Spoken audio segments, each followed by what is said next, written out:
Bonjour à toutes et à tous, je suis ravi de vous retrouver aujourd'hui pour parler comics. Aujourd'hui, on va parler de Stillwater, tome 2. C'est édité chez Delcourt. Je vous montre un petit peu la taille. On est sur du format classique de comics 6 issues. On est dans les 17 euros en termes de tarifs. C'est écrit par Chip Zdarsky et dessiné par Ramonka Perez. Je vous avais déjà dit tout le bien que je pensais du tome 1. J'avais vraiment adoré. Je suis surpris qu'on ne parle pas plus de cette série parce que c'est vraiment très cool.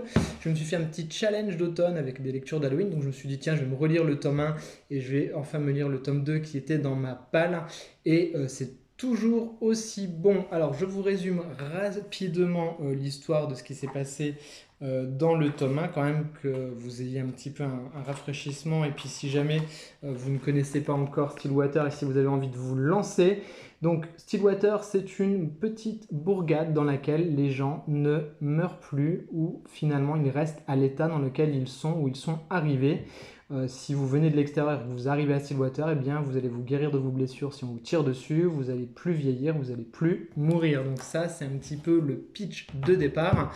Dans Stillwater arrivait donc un personnage dans le tome 1 qui vivait à l'extérieur, qui était rappelé par un mystérieux coursier, et finalement on apprenait que c'était sa maman finalement qui l'avait envoyé dans le monde extérieur pour qu'il puisse grandir et se développer et devenir un être humain. Donc il revenait dans Stillwater et ça mettait un petit peu le dawa. Et ça remettait en cause forcément leur réflexion parce que deux groupes s'opposaient.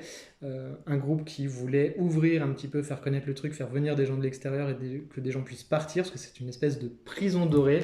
Et à la fin, attention spoiler si vous voulez les lire, à la fin, eh bien, il faisait péter la mairie. C'était un espèce d'attentat comme ça, revendiqué par plus ou moins des groupes. Vous voyez, il y avait des manigances, et puis on apprend dans ce tome 2 qui a manigancé tout ça, parce qu'il y a des mercenaires qui étaient postés aux alentours de la ville. Bref, on reprend directement là où c'était arrêté, et c'est tonitruant, ça n'arrête pas une seule seconde. Si vous avez aimé le tome 1, vous allez adorer le tome 2.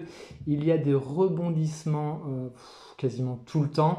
On se dit non mais c'est pas possible, et bim bim bim ça repart. Donc en termes d'écriture c'est top parce qu'il y a beaucoup de rebondissements, mais le scénariste jamais ne nous perd dans les intrigues, jamais ne nous perd dans les personnages, c'est toujours hyper fluide.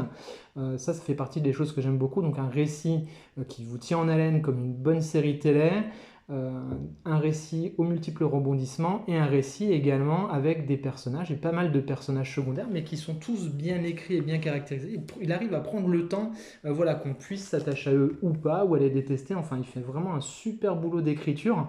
En termes de dessin, bah, c'est hyper efficace. Ça aussi entre un classicisme assez régulier comme ces planches-là, mais avec cette capacité voilà, à avoir un visuel assez cinématographique ou assez série qui marche plutôt bien, mais sans oublier eh bien, ce qui fait la nature de la bande dessinée, avec des cases qui fonctionnent hyper efficacement. En tout cas, moi je trouve que c'est très dynamique, et en tout cas on ne s'ennuie pas une seule seconde pendant cette lecture. C'est du très bon. Si vous avez aimé le tome 1, c'est une certitude que vous allez adorer le tome 2.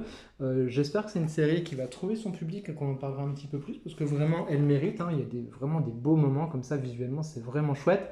Et puis on est vraiment surpris. Moi, il y a des moments dans les retournements, ça m'a fait penser un petit peu à Sheltered, que vous connaissez maintenant si vous suivez la chaîne régulièrement. Et si ce n'est pas encore le cas, je vous invite à aller voir mes chroniques dessus, parce que c'est un gros coup de cœur. Donc vraiment, c'est un comics très malin, très futé, qui prend jamais son lecteur pour un idiot, qui lui donne à la fois de l'action, tout ce qu'on aime dans le comics, et en même temps mais qui ne le prend pas pour un idiot en racontant des thématiques assez intéressantes, comme eh bien effectivement si on ne meurt plus, si on se régénère tout le temps, est-ce qu'on ne vit pas dans une cage dorée sans pouvoir évoluer, sans pouvoir grandir, sans se confronter à l'autre. Voilà, c'est vraiment des thématiques qui sont très intéressantes, qui sont abordées de façon légère, mais vraiment qui laissent la place au lecteur pour y faire son petit chemin de réflexion. Donc c'est du très bon.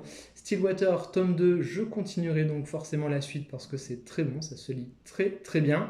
Si vous découvrez la chaîne avec cette vidéo, bah, n'hésitez pas à vous abonner, et vous pouvez bien entendu, c'est ça qui est cool, me dire en commentaire si vous connaissez cette série, si ça vous attire. Vous pouvez liker, partager, commenter. C'est tout ce qui fait plaisir, et en tout cas YouTube c'est vraiment cool en ce moment pour ça parce que vous êtes super.